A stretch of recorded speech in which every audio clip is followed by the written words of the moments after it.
देते थे, ऐसे थे मोहम्मद के घराने वाले। जागे नहीं, सुबह अल्लाह। समझ ही नहीं आ रहा है, आज तो पहचान में हम नहीं आ रहे हैं कि हम इधर के हैं कि उधर के हैं। कब समझोगे? अल्लाह अकबर कबीरा वल्हम्दुलिल्लाह कसीरा व सुबहानल्लाह बुकरतो व असीला। अल्लाह अकबर कबीरा। अब बताइए आज हमारी बच्चियों के हालात क्या थे? अभी वो ये बच्चा अभी शेर पढ़ रहा था माँ बहनों के हवाले से, बेपर्दगी के हवाले से। अभी मैं जलसे से गाड़ी से आ रहा था और कुर्बान जाइए हमारे हजरत भी हमारे साथ में थे। ओहो देखे औरतें रोड पे घूम रही है, रात 1 बज रहा ये रोड में घूम रही है। इसका शोहर कहाँ है? वो घर में सो रहा होगा। ये अफसोस का मकाम नहीं है, गौर करने का मकाम नहीं है। और सुनो सुनो, ये लड़का शादी करके और कुर्बान जाओ।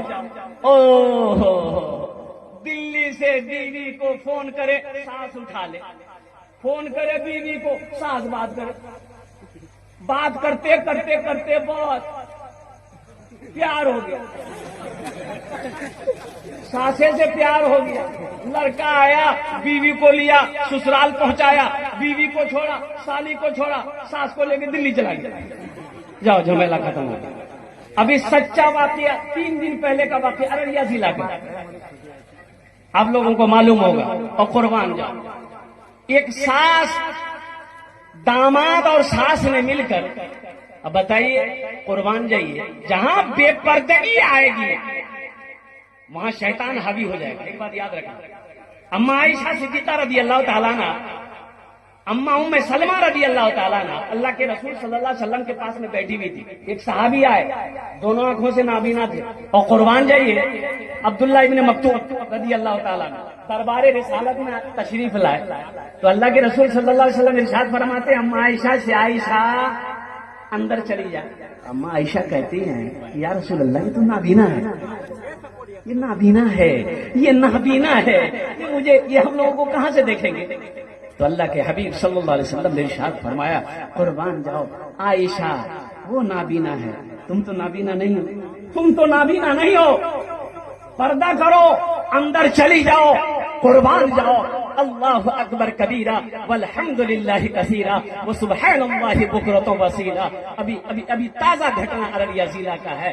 सास और दामाद ने मिलकर, ओ नौजवान दोनों माँ और दामाद मिलकर बेटी का कत्ल कर दिया। पता ये चला, पुलिस जब तफ्तीश की तो रिपोर्ट ये आई कि सास पहले से इस लड़के से प्यार करती थी। अब वो प्यार को जिंदा रखने के लिए अपनी बेटी से शादी कर दिया। बेटी ने अपनी आंखों से अपनी माँ को जब गलत काम करते हुए देखी तो वो आवाज बुलंद की, जिसकी वजह से दोनों मिलकर उस मासूम बच्ची की जान ले ली। कहाँ गए हम? आज हमारे घरों में पर्दा नहीं है, आज हमारे घरों में पर्दा नहीं है। हमारी बेटियां कहाँ जा रही हमें पता नहीं है। आज हमारी बीवी कहाँ जा रही हमें पता नहीं। भाई पता तो करो कहाँ जा रही है, पता तो करो कहाँ जा रही है। क्या आपकी जिम्मेदारी नहीं? हमारी जिम्मेदारी नहीं। हमारी बेटी भागलपुर गई है, कॉलेज गई है, यूनिवर्सिटी गई है, आखिर वो कहाँ जाती है, कहाँ क्या करती है, इसकी खबर हमको रखनी पड़ेगी। मेरी बेटी का कॉलेज कै बजे तक चलता है? और कुर्बान जाओ यूनिवर्सिटी क्लास कै बजे तक चलता है? मेरी बेटी कै बजे आएगी? हम हर भाई को कहेंगे अपनी बहन को लेकर जाओ, पढ़ ले, उनको अपने साथ में लेकर आओ। हर बाप को कहना चाहता हूँ, अगर कॉलेज यूनिवर्सिटी में अगर अपनी बेटी को पढ़ाना चाहते हो तो वक्त निकालो, अपनी बेटी को खुद लेकर जाएं और वहां से खुद लाकर घर पहुंचाएं, इसलिए कि ये आपकी इज्जत है। क्या हो रहा है आपको पता नहीं है। हमारी बच्चियों के साथ में क्या हो रहा है आपको पता नहीं, आपको खबर नहीं। सोशल मीडिया का जमाना है, आपको पता होगा, आप जानते होंगे, मुझे बताने की जरूरत नहीं है। सिर्फ मैं ये गुजारिश करूंगा कि अपने घरों के अंदर में पर्दे का एहतमाम करो और कुर्बान जाओ। कोई गैर महरम मेरे घर के अंदर में दाखिल ना हो। अगर वो दाखिल हो तो हमारी औरतें पर्दे में रहे। अल्लाह के रसूल सल्लल्लाहु अलैहि वसल्लम ने इरशाद फरमाया कि बच्ची जब 6 साल का हो जाए कई साल का? 6 साल की जब उम्र को बच्ची पहुंच जाए तो किसी गैर मर्द के गोद में बैठने मत दो। 6 साल की जब उम्र हो जाए तो बच्ची को छुपाओ और कुर्बान जाओ। अल्लाह अकबर कबीरा। जब 10 साल की उम्र हो जाए उसका बिस्तर अलग कर दो और कुर्बान जाओ। जहां जहां पर्दगी होगी, जहां पर बेपर्दगी आएगी, वहां से अल्लाह रहमत को उठा लेता है, अल्लाह बरकत को उठा लेता है और कुर्बान जाओ। इसलिए अपने घरों के अंदर में खासकर अपनी बीवी को पर्दे में रखिए। अब बताइए कि एक लड़की की ये शर्त थी कि हम उस नौजवान से शादी करेंगे, हम उस नौजवान से शादी करेंगे जो मुझे बापर्दा रखेगा, जो मुझे हम शादी हर लड़का से नहीं करेंगे, हम उसी लड़का से करेंगे जो लड़का हमको पर्दे में रखेगा। पर्दे में रखेगा, पहले शर्त पहले वो मेरी मंजूर कर ले। अगर वो पर्दे में रखेगा तो हम उससे निकाह करेंगे, जो नहीं रखेगा हम शादी नहीं करेंगे। एक नौजवान तैयार हो गया, शर्त को कबूल कर लिया, लड़की से निकाह हो गया और निकाह के बाद अपनी बीवी को लेकर आया। 1 साल तक वो लड़का अपनी बीवी को बिला जरूरत घर से बाहर नहीं निकलने, पर्दे में रखा। अल्लाह ने एक औलाद दी, घर के अंदर में एक लड़का पैदा हुआ। अब 1 साल के बाद ये नौजवान किसान था, खेत में काम करता था। ये नौजवान अपनी बीवी से कहने लगा कि देखो ये एक लड़का हो गया है तो थोड़ा खर्च बढ़ेगा। ऐसा करो, हम खेत में काम करते हैं तो नाश्ता करने के लिए घर आना पड़ता है, दोपहर का खाना खाने के लिए घर आना पड़ता है, तो वक्त ज्यादा लग जाता है। ऐसा करो ना, तुम खाना बनाकर हमको खेत में पहुंचा दिया करो तो थोड़ी आसानी हो जाएगी। बीवी बोली कि आप मेरे शौहर हैं, आपका हुक्म सर आंखों पर। वो खाना नाश्ता लेकर खेत जाती थी, पहुंचा कर चली आती थी। अब 1 साल तक ये सिलसिला चलता रहा। दूसरे साल में अल्लाह ने उसको दूसरी औलाद अता फरमाई, दूसरा बेटा। अब कुर्बान जाओ, जब दूसरा बेटा पैदा हो गया तो ये नौजवान कहने लगा कि देखो अब तुम्हारे घर में बैठे रहने से काम नहीं चलेगा और कुर्बान जाओ, इसलिए कि खर्च बढ़ गया। अब 2 बेटा हो गया है, अब हमारे अकेले कमाने से नहीं होगा, खेत में मेरे साथ तुमको भी काम करना होगा। बीवी बोली कि ठीक है, 1-2 महीना रुक जाइए, थोड़ा बच्चा थोड़ा सा कहते मजबूत हो जाए, फिर मैं खेत में काम करने के लिए तैयार हूँ। और बीवी भी खेत में काम करने लग गई। 3 औलादे, 3 बेटा, जवान हो गया। बाप बूढ़ा, माँ बूढ़ी हो गई। एक रोज ये नौजवान जब बूढ़ा हो गया तो हंसने लगा। तो बीवी पूछी, अरे कने हंस जो क्यों? बोला मेरे बीवी वो तुम्हारे वो शर्त मुझे याद आ कि तुमने शर्त रखी थी कि हम उसी लड़का से शादी करेंगे जो हमें पर्दा में रखेगा। मेरी समझ में नहीं आई ये बात कि आखिर ये शर्त तुमने रखी क्या, इसका फायदा तो कोई नजर नहीं आया। तो इसकी बीवी बोली, ओ इसका फायदा नजर नहीं आया? बोला नहीं। बोला अच्छा ठीक है, यही बैठे रहिए। वो बड़ा बेटा को बुलाया और कुर्बान जाओ। औरत अपने सर का बाल खोली और शौहर को बोली कैसे कि ये रूम है, रूम के अंदर आप चले जाइए, दरवाजा अंदर से बंद कर लिया। शौहर अंदर दरवाजा बंद कर लिया रूम के अंदर में। बीवी सर का बाल खोली और रोना शुरू कर दी। बड़ा बेटा को बोला कि बेटा अब्दुल्ला इधर आओ। माँ को रोते हुए देखा, बड़ा बेटा अब्दुल्ला आया। बोला कि माँ तुम रोती क्यों है? बोला बेटा मत पूछो, तुम्हारा पापा और बाल पकड़ पकड़ के। तो बेटा अब्दुल्ला बोला कि अम्मा इसमें रोने वाली क्या बात है? अब्बा अगर माने होंगे तो तुमसे वो मोहब्बत भी तो करते हैं, सब्र कर लो ना, रोने की क्या जरूरत है? वो बेटा बोल के चला गया। फिर ये औरत रोने लगी। मझले बेटे को बोले, वो मझला बेटा आया। माँ कहने लगी कि बेटा देखो तेरे बाप का जुल्म देखो, इस उम्र में मुझे मेरे बाल पकड़ पकड़ के मुझे मारा है। तो मझला बेटा बोला कि मारा आपको, उसकी हड्डी पसली ये कर देगा। बोला नहीं छोड़। मझला बेटा चला। अब छोटे बेटे को बोला, देखा माँ को रुपये मार हो रही। बोले बेटा मत पूछो, तुम्हारा अब्बा बहुत बेरहमी के साथ हमें मारा, बेटा पीटा बेटा। छोटका बेटा बोला कि तेरे बाप की ऐसी की तैसी, वो गया कहाँ? बोलो वो है कहाँ? लड्डी उठाया, बोला है कहाँ? उसका तो एक पैरे नहीं रहेगा। माँ बोली कि ना बेटा छोड़ दो, बाप है और कुर्बान जाओ। बेटा चला गया, बीवी शोहर से बोली खोला दरवाजा। शोहर दरवाजा खोला, बीवी कहने लगी कि सुनो, शादी के 1 साल तक तुमने पर्दे में रखा, बड़ा बेटा पैदा हुआ। जब मैंने अपनी कहानी बड़े बेटे को सुनाई तो वो पर्दे में हुआ था, तुम्हारा पर्दा रखा। बोला कि अम्मा, मेरे अब्बा अगर मारे हैं तुम्हें तो प्यार भी तो करते हैं, मोहब्बत भी तो करते हैं। वो पर्दे में हुआ था, तुम्हारा पर्दा रखा और कुर्बान जाओ। मझला बेटा नीम पर्दे में हुआ था। नीम पर्दे में मैं नाश्ता लेकर खेत में जाती थी, मैं खाना लेकर खेत में जाती थी और कुर्बान जाओ उन्होंने हल्की फुल्की सुनाई और वो आपका वो भी पर्दा रखा। और सबसे छोटा बच्चा ये उस वक्त पैदा हुआ जब मैं खेत में काम करती थी। और कुर्बान जाओ, तेरे सारे पर्दे को उखाड़ के फेंक दिया। ये बूढ़े मियाँ बोले कि हाँ, अब हम लोग बात खोपड़ी में समझो आ भी गए है। जैसा कहा रसूल ने, जैसा कहा रसूल ने वैसा किया करो। जैसा कहा रसूल ने वैसा किया करो। जैसा कहा रसूल ने, जैसा कहा रसूल ने वैसा किया करो। ऐ माँ बहनों दीन का चर्चा किया करो। ये माँ बहनों दीन का चर्चा किया करो। बेपर्दगी ली जाएगी दोज़ख तलक तुम्हें, बेपर्दगी ली जाएगी, बेपर्दगी ली जाएगी दोज़ख तलक तुम्हें।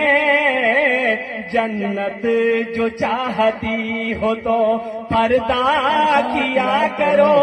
जन्नत जो चाहती हो तो पर्दा किया करो। जैसा कहा रसूल ने वैसा किया करो। इंशाअल्लाह कोशिश करेंगे अपनी बीवी को, अपनी बेटी को, अपनी बहन को अल्हम्दुलिल्लाह पर्दे में रखने की कोशिश करेंगे इंशाअल्लाह। देखिए, झगड़ा से नहीं, डांट से नहीं और कुर्बान जाओ उससे नहीं, मारपीट से नहीं। जैसा कहा रसूल ने,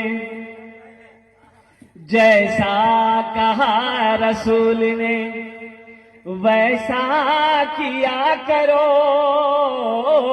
जैसा कहा रसूल ने वैसा किया करो। जैसा कहा रसूल ने, जैसा कहा रसूल ने वैसा किया करो। ऐ माँ बहनों दीन का चर्चा किया करो। ये माँ बहनों दीन का चर्चा किया करो। बेपर्दगी ली जाएगी दोज़ख तलक तुम्हें, बेपर्दगी ली जाएगी, बेपर्दगी ली जाएगी दोज़ख तलक तुम्हें। जन्नत जो चाहती हो तो पर्दा किया करो। जन्नत जो चाहती हो तो पर्दा किया करो। जैसा कहा रसूल ने वैसा किया करो। इंशाअल्लाह कोशिश करेंगे अपनी बीवी को, अपनी बेटी को, अपनी बहन को अल्हम्दुलिल्लाह पर्दे में रखने की कोशिश करेंगे इंशाअल्लाह। देखिए, झगड़ा से नहीं, डांट से नहीं और कुर्बान जाओ उससे नहीं, मारपीट से नहीं। कुर्बान जाओ मेरे बच्चों, बहुत मुश्किल से शोरा कई रात जगते हैं तब जाकर एक मतला बनता है, आप नहीं समझ पाएंगे। और कुर्बान जाओ इसीलिए देखो, हमद कहते हैं, अल्लाह ताला की तारीफ को हमद कहते हैं। अल्लाह ताला की तारीफ को क्या कहते हैं? हमद कहते हैं। और नबी करीम जनाब मोहम्मद रसूलुल्लाह सल्लल्लाहु अलैहि वसल्लम की तारीफ को नात कहते हैं। तो एक शायर बोला, क्या एक बार नात लिखनी ना, सरकार मदीना बुला लिया। बोला अच्छा, बोला फिर, बोला दोबारा नात लिखे, फिर दोबारा सरकार मदीना बुला लिया। बोला अच्छा, बोला तीसरी बार नात लिखे, फिर सरकार मदीना बुला लिया। एक आदमी बोला कि कभी हमद लिख के देखो, अल्लाह वहीं बुला लेगा। कि जितने शोराए किराम हमारे बैठे हुए हैं, बड़ा अच्छा मतलब है, जिसने भी लिखा कलम तोड़ दिया।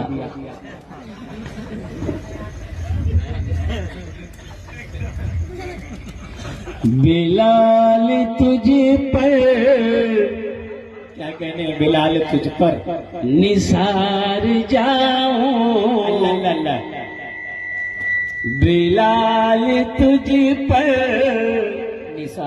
निसार जाऊं कि खुद नबी ने तुझे खरीदा।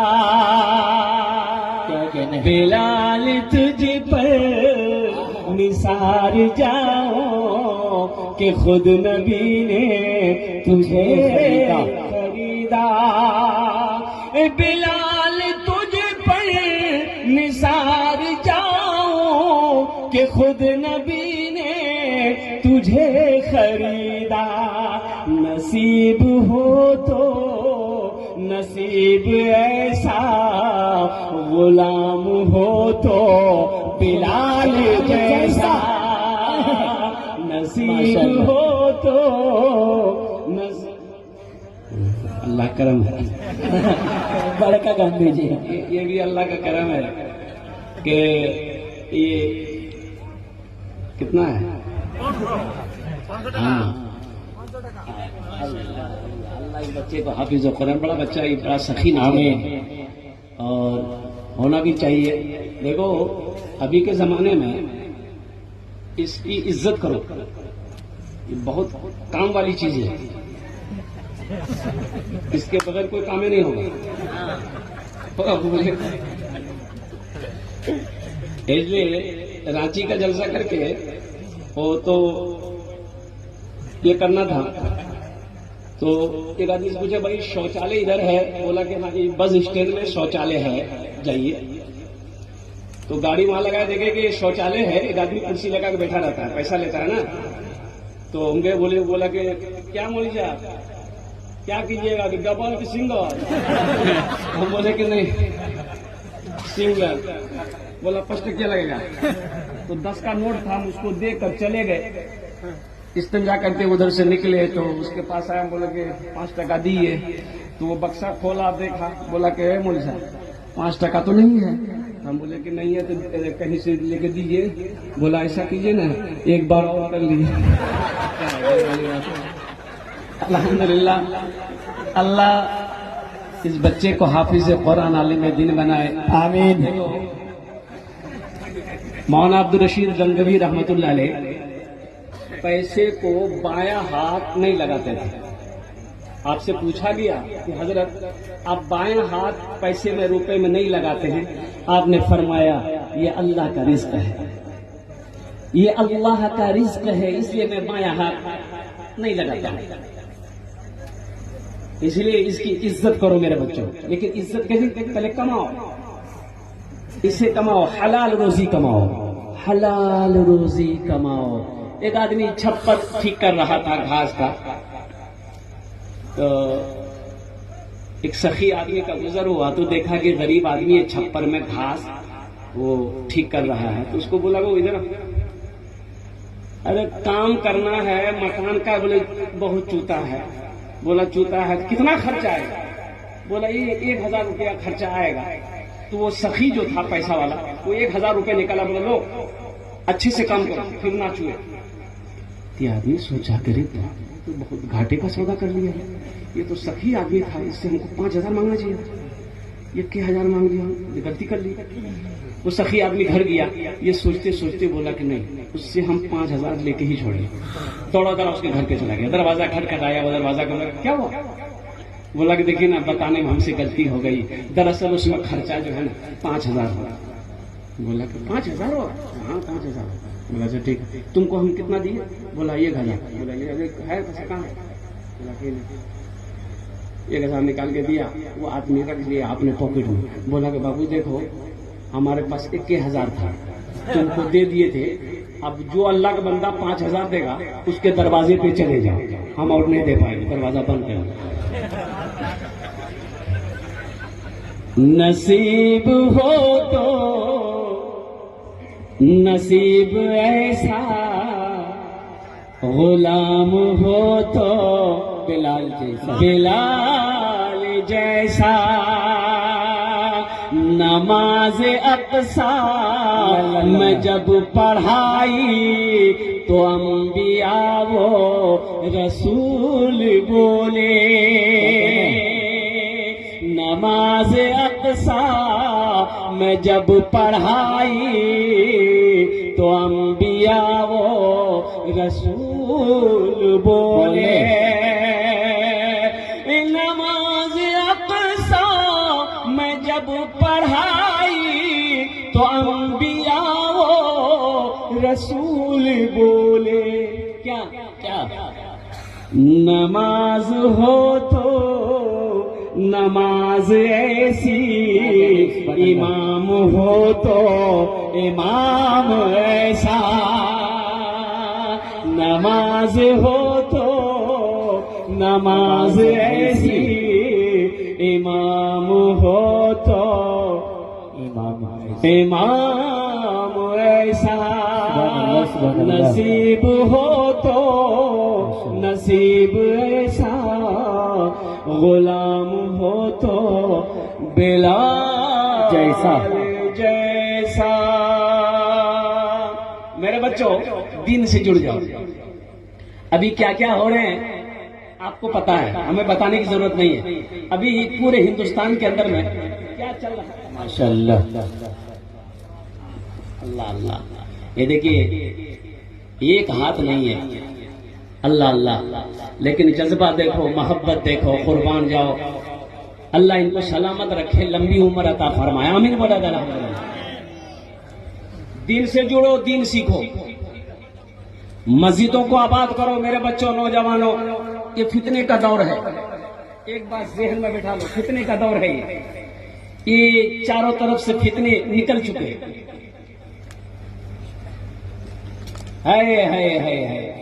अभी कुर्बानी के बाद भाई इमाम साहब छुट्टी पर चले गए,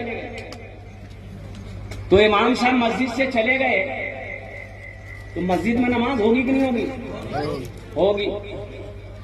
और कुर्बान जाओ, मगरिब की नमाज में लोग मस्जिद में जब जमा हुए तो भाई नमाज कौन पढ़ाएगा? इमाम साहब तो है नहीं, कोई उसको देख रहा है, कोई उसको देख रहा है, मंगरू बुधवार को देख रहा है, इतवारी सोमवारी को देख रहा है, नमाज पढ़ाएगा कौन?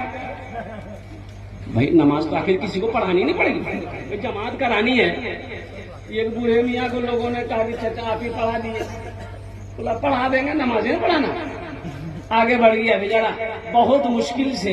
देखिए, कोई लफजा मैंने सुना, ये सच्चा वाक्य मैं सुना रहा हूँ, केरला का वाक्य। ये बेचारे आगे बढ़े, बहुत मुश्किल से सूरह फातिहा पढ़ा, बहुत मुश्किल से। सूरह फातिहा के बाद में सूरत मिलानी होगी रकात पूरी करने के लिए। अरे बोलो भाई, रकात पूरी करने के लिए सूरत मिलानी होगी। तो इमाम साहब ने सूरत मिलानी शुरू की।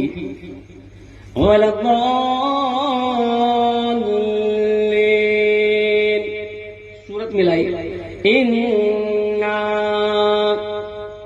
चुप हो गया, फिर बोल रहा इन्ना, चुप हो गया, इन्ना, चुप हो गया। तो पीछे से किसी ने लुकमा दिया, इन्ना आतैना कल कौसर। फिर ये बोल रहा इन्ना, पीछे वाला ने फिर लुकमा दिया, इन्ना अंज़लनाहु फी लैलतिल क़द्र। फिर ये बोला इन्ना, पीछे वाला सोए क्या चाह रहा है? ना इन्ना आतेना कल कौसर पढ़ रहा है, ना इन्ना अंज़लनाहु पढ़ रहा है, खाली इन्ना बोल रहा है। फिर लुकमा दिया, इन्ना आतेना कल कौसर। इमाम साहब बोले, इन्ना लिल्लाहि व इन्ना इलैहि राजिऊन। मेरे बच्चों, नौजवानों, हम कहाँ थे, कहाँ चले आए, हम क्या थे, क्या हो गए, कहाँ गए वो मुसलमान अगले जमाने वाले, कैसरो किसरा की गर्दनें झुकाने वाले, खुद न खाते थे औरों को खिला देते थे, ऐसे थे मोहम्मद के घराने वाले। क्या कहने, सुभान अल्लाह। समझ ही नहीं आ रहा है। आज तो पहचान में हम नहीं आ रहे हैं कि हम इधर के हैं कि उधर के हैं, समझ ही नहीं आ रहा। तब समझोगे अल्लाहु अकबर कबीरा वल्हम्दुलिल्लाहि कसीरा व सुबहानल्लाह व असीला। अल्लाहु अकबर कबीरा। अब बताइए आज हमारी बच्चियों के हालात क्या थे।